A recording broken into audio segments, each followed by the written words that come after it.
also agree that some, like you said, microaggressions in itself can be a big thing, and it's also the symbol of that. Because you can easily have a microaggression towards, like, for instance, my girlfriend. I can say, hey, haha, you can start cooking for me, and in sense, that's a microaggression, making a joke, but it does stem from something that's actually a horrible thing. So I agree. I agree to that. It does depend on the person, and it does depend on the situation. So I'll let it be. microaggressions, yes, they can be micro, but they represent something huge at the end of the day. Sure, everything conceptually is big. I mean, concepts can take up a lot of space. I'm just saying we have to Agree to create that as well. vocabulary to talk about things appropriately, right? Like, let's say that you made that joke to your girlfriend, and let's say that you think that that's a problematic joke and it represents something problematic.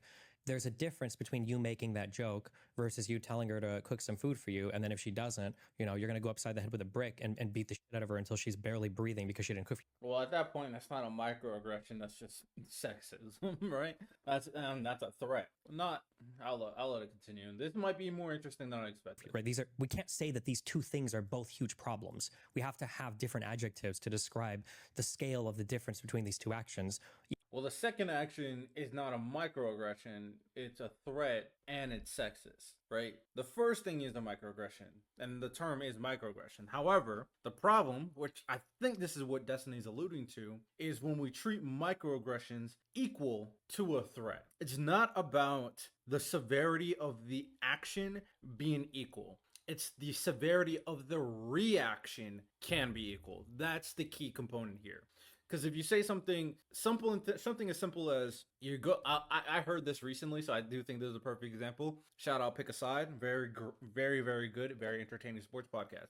So someone could perceive this as a microaggression. I don't think it's a big deal, but I'm just gonna use it as an example. So if you go to a restaurant and you have a family of black people, and someone walks up to the person and goes like, "Oh, you must want fried chicken."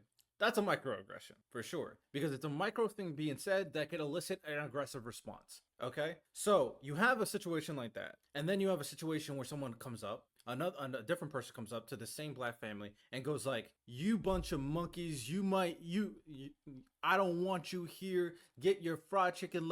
That is just racist. However, there are some people who will react the exact same way for the microaggression that is said versus the racist things that is said. So you always have to take into account. I'm not saying it should be that way, but it can be that way. That is a very important distinction in this conversation.